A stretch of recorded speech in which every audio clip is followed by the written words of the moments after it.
আসসালামু আলাইকুম everyone, welcome my ইফরানা kitchen. সবাই কেমন আছেন? আশা করছি আলহামদুলিল্লাহ ভালো আছেন।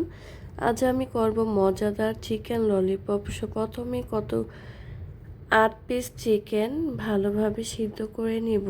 আপনারা কম বেশি পরিমাণে নিতে পারবেন, কোনো সমস্যা নেই। হাফ চামচ লবণ দিয়ে দিলাম, হাফ চামচ শুকনা মরিচের গুঁড়ো দিয়ে দিলাম, হাফ চামচ গোলমরিচ, হাফ চামচ আদা রসুন বাটা, 1 কাপ পরিমাণের বেশি পানি দিয়েছি এখানে, আর হাফ চামচ পরিমাণে সয়া সস দিয়ে ভালোভাবে একটু নেড়ে চেড়ে ঢেকে দিয়ে সিদ্ধ করে নিব।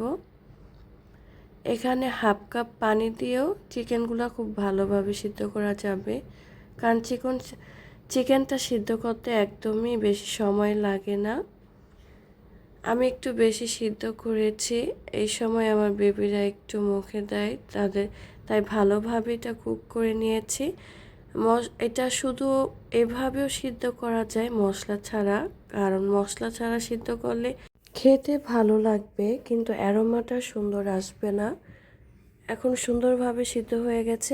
চিকেনটা বেশি ঠান্ডা হয়ে গেছে, তাই একটু হার্ড হয়ে গেছে। এটা গরম থাকতে থাকতে সফট থাকতেই সুন্দরভাবে চিকেনটা ছাড়িয়ে নেবেন, বা হাত দিয়েও এটা ছেড়ে নেওয়া যায়, বা দুটি কাঁটা চামচের সাহায্যেও চিকেনটা ছাড়িয়ে সুন্দরভাবে ছুরি দিয়ে কেটে নিলে একদমই সুন্দরভাবে হয়ে যাবে। এটা আমি চিকেনগুলো কাঁটা চামচে ছাড়িয়ে সুন্দরভাবে ছুরি দিয়ে কেটে নিয়েছি।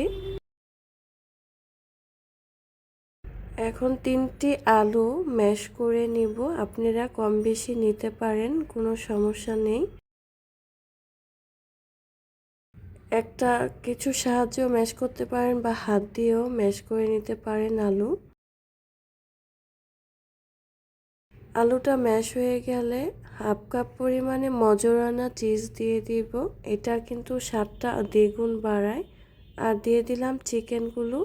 সুন্দরভাবে এখন হাত দিয়ে মেখে নিব। আপনারা ইচ্ছে করলে চিকেন আর আলুটা মাখার পরেও মজরানা চিজ দিতে পারেন চিকেন ললিপপের ভিতরে, বা এভাবেও করেও মেখে দিতে পারেন। যার যেভাবে পছন্দ সেভাবে দিতে পারেন। সুন্দরভাবে মাখানো হয়ে গেছে। বাসায় করে খাবেন, খুবই স্বাস্থ্যকর। আর বাইরের থেকে কিনে খেলে দেখবেন চিকেন থাকেই না, একদম বললেই চলে। বাসায় করলে এতটা ফ্রেশ, এতটা মজাদার, না খেলে বোঝা যাবে না। এটা সুন্দরভাবে হাতের মাঝে সাহায্যে গোল করে এখন এই চিকেন লেগ পিস হাড়ের মধ্যে সুন্দরভাবে এখন আমি কোট করে দিব, একদম লেগের মতো করে। দেখেন, দেখতে খুবই সুন্দর, একদম রানের মতো সুন্দরভাবে গোল করে প্রতিটার লেগ পিস এভাবে করে রেখে দিব। আমার ভিডিওগুলো ভালো লাগলে অবশ্যই like, comment, share, subscribe, follow করে আমার পাশে থাকবেন। প্রতিটা লেগ পিস সুন্দরভাবে কোট করা হয়ে গেছে। এখন কিছু ময়দার মধ্যে সুন্দরভাবে আবার কোট করে নিব। কোট করা হয়ে গেল। এখন ডিমের মিশ্রণের মধ্যে একটি ডিম ফেটে নিয়েছি, এখানে সুন্দরভাবে আবার কোট করে ব্রেড ক্রামের মধ্যে কোট করলে হয়ে যাবে সুন্দরভাবে চিকেন ললিপপ কমপ্লিট। কিন্তু এটা অবশ্যই ভেজে খেতে হবে। বাসায় অনেক বেশি এভাবে করে ফ্রোজনভাবেও রেখে দিতে পারেন।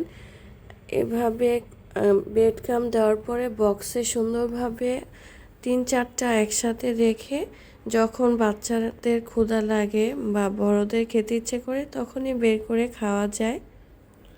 বাচ্চাদের টিফিনে দেওয়া যায়, রোজার সময় ইফতারিতে খাওয়া যায়, আর সকালে নাস্তায়, বিকেলে নাস্তায়, যখন আপনি ইচ্ছে হয় তখনই খেতে পারবেন। এভাবে সুন্দরভাবে প্রতিটাই কোট করে 10 থেকে 15 মিনিট রেস্টে রেখে ভেজে নিব। এই ব্রেড ক্রামটা আপনারা ইচ্ছে করলে বাসায় করে নিতে পারেন বা বাইরে থেকেও কিনে আনতে পারেন। এখানে 1.5 কাপ পরিমাণে তেল দিয়ে দিয়েছি একটি প্যানের মধ্যে। সেই প্যানের মধ্যে 3টি পরিমাণে লেগ পিস ভেজে নিব, যাতে একটার সাথে আরেকটা না লেগে যায়, নষ্ট না হয়ে যায় ব্রেড ক্রাম্বটা।